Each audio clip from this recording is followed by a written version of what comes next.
Shalom, frères et sœurs dans le Seigneur, que la paix et la grâce de Dieu soient multipliées dans vos demeures. Si je me permets encore aujourd'hui d'entrer dans vos maisons parce que le Seigneur a placé une pensée dans mon cœur et j'aimerais partager avec vous le peuple de Dieu. Aujourd'hui, nous allons parler sur les chantiers. Un chantier, c'est un endroit où on procède à des travaux de réparation ou de construction. Et souvent, dans un chantier, il y a des désordres qui règnent. Mais ce chantier que nous allons développer aujourd'hui, ce n'est pas un chantier à la manière des hommes. C'est un chantier prophétique. Parce que le concepteur de ce chantier, le réalisateur de ce chantier, le propriétaire de ce chantier, c'est notre Seigneur Jésus-Christ de Nazareth. Il est en même temps l'ingénieur, il est en même temps l'architecte, le maçon. Avant que Dieu puisse créer le monde, selon Genèse 1er, partons du verset 1er au deuxième verset, les Écritures attestent qu'au commencement, Dieu créa les cieux et la terre. La terre était informe et vide. Il y avait des ténèbres à la surface de l'abîme. En d'autres termes, la terre était tohu-bohu, qui veut dire désordre chaotique. Parce que la terre était encore un chantier que Dieu a trouvé idéal pour construire. Parce qu'on ne peut pas construire n'importe où. Dieu était capable de faire la création dans un jour, mais il a travaillé pendant 6 jours et le 7e jour, c'était le repos. Or, le chiffre 7, c'est la perfection.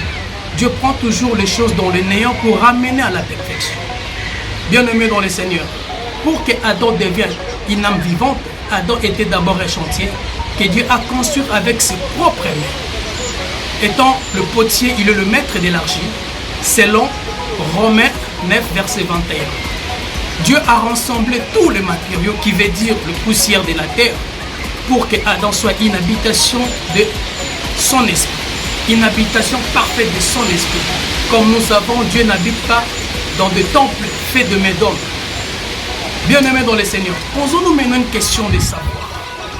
Pourquoi les enfants d'Israël ont-ils fait 40 ans dans les déserts pour rentrer à Canaan? Au lieu de prendre un chemin raccourci, parce qu'il y avait plusieurs chemins pour arriver à Canaan. Ici, nous comprenons dans la révélation que les enfants d'Israël étaient encore un chantier dans lequel qu'il fallait d'abord poser le fondement de la foi pendant 40 ans avec souffrance dans les déserts. Chers bien-aimés, c'était pour d'abord changer leur mentalité, changer leur comportement. Parce qu'on ne peut pas rentrer à Canaan avec le comportement de l'Égypte. Donc, on ne peut pas devenir un chrétien avec le caractère du monde. On ne peut pas devenir un chrétien avec le langage du monde. On ne peut pas devenir un chrétien avec le comportement que nous avons auparavant. Chers bien-aimés, aujourd'hui, par la grâce de Dieu, nous sommes devenus une habitation de Dieu en esprit. Mais la main du Seigneur continue toujours à nous construire.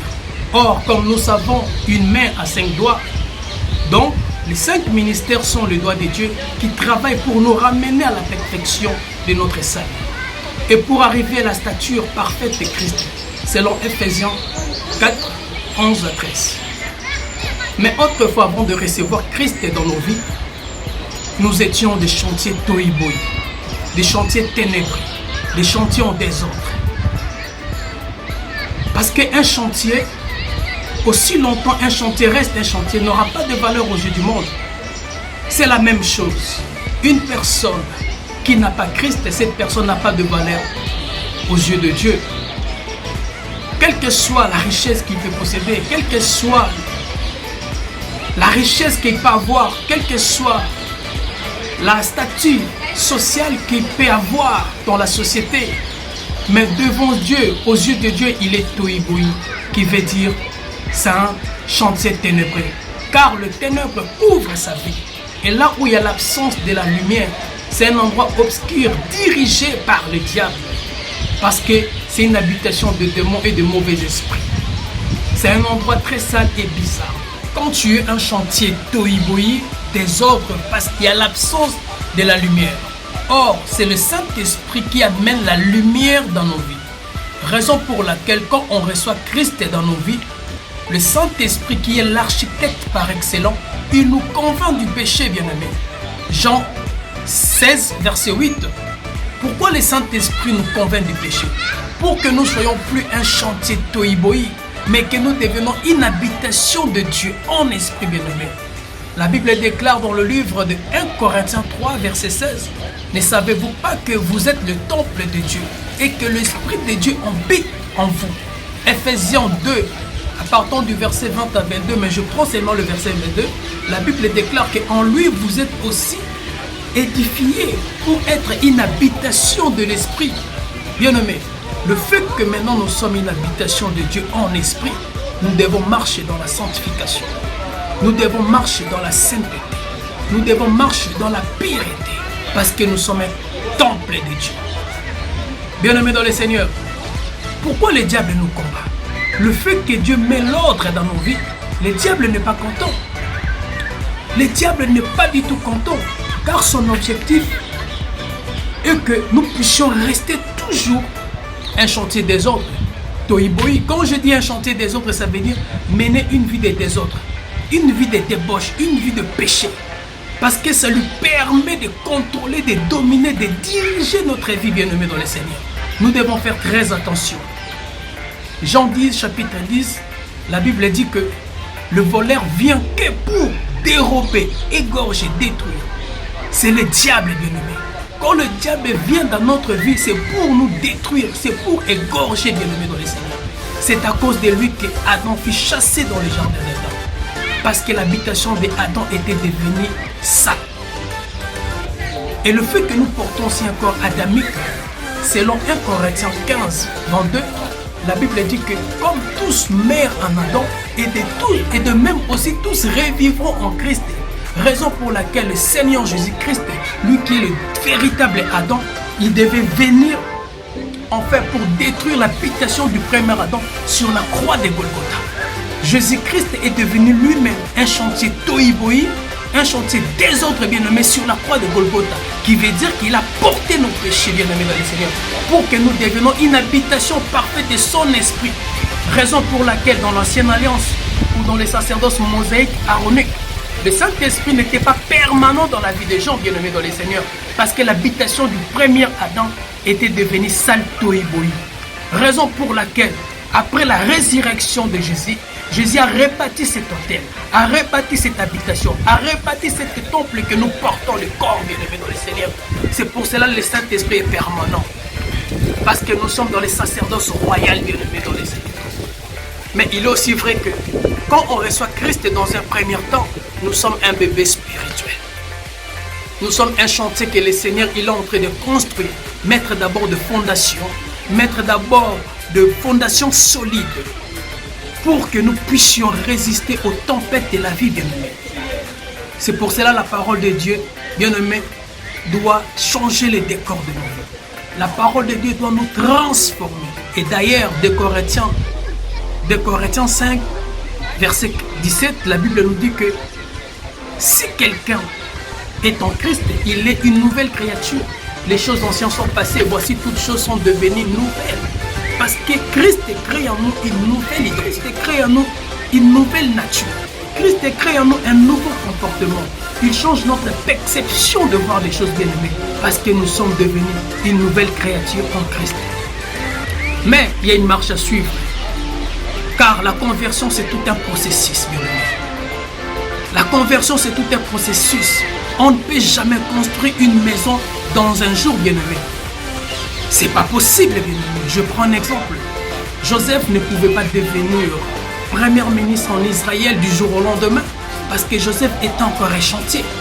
David, pareillement, il ne pouvait en aucun cas devenir roi d'Israël le jour où le prophète Samuel il avait roi parce qu'il était encore un chantier que le Seigneur devait mettre d'abord le fondement solide, la maturité, bien-aimé dans le Seigneur.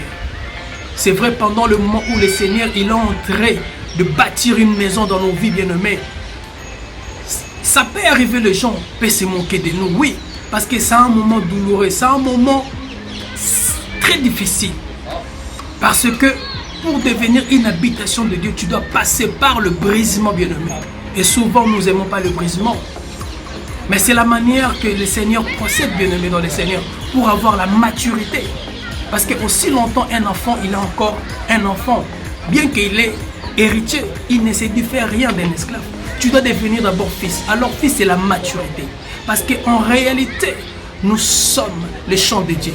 Quand le Seigneur il est en train de labourer, c'est ça le brisement bien-aimé dans le Seigneur. Le Seigneur doit nous briser. Parce que quand on fait une fondation de la maison, on doit d'abord creuser d'abord les sols. C'est ça. Pour que nous puissions être matures bien-aimés dans le Seigneur. Mais il y a un problème.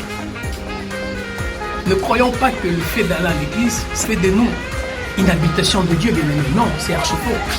Ce n'est pas le fait de prophétiser, de parler à langue. Ce n'est pas le fait d'avoir la connaissance ou être populaire.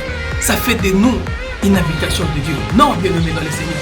Parce que l'ennemi aussi, il s'est prophétisé. Le diable aussi a la connaissance. Judas, il a traîné avec Jésus. Mais ce n'est pas parce qu'il a traîné avec Jésus, il était devenu une habitation de Dieu. Loin de là, bien-aimé dans le Seigneur. Aujourd'hui, beaucoup des hommes de Dieu, quand on regarde leur comportement, ça fait mal, bien-aimé. Parce qu'aller à l'église, ça ne nous fait pas une habitation de Dieu. Pour être une habitation de Dieu, bien-aimé, nous devons avoir un cœur circoncis. Nous devons avoir un bon cœur. Nous devons avoir l'amour du prochain. Mais aujourd'hui, dans nos ensembles, il n'y a plus l'amour du prochain, bien-aimé dans le Seigneur. Quand je dis l'amour du prochain, c'est l'amour de Dieu. Manifester la mise en pratique de la parole de Dieu. Marcher dans la sainteté. Marcher dans l'obéissance de la parole de Dieu. Mets ta vie en ordre, bien-aimé, parce que nous sommes un temple de Dieu et nous ne sommes plus un temple de Satan, Tohiboï, des hommes, bien-aimés dans le Seigneur.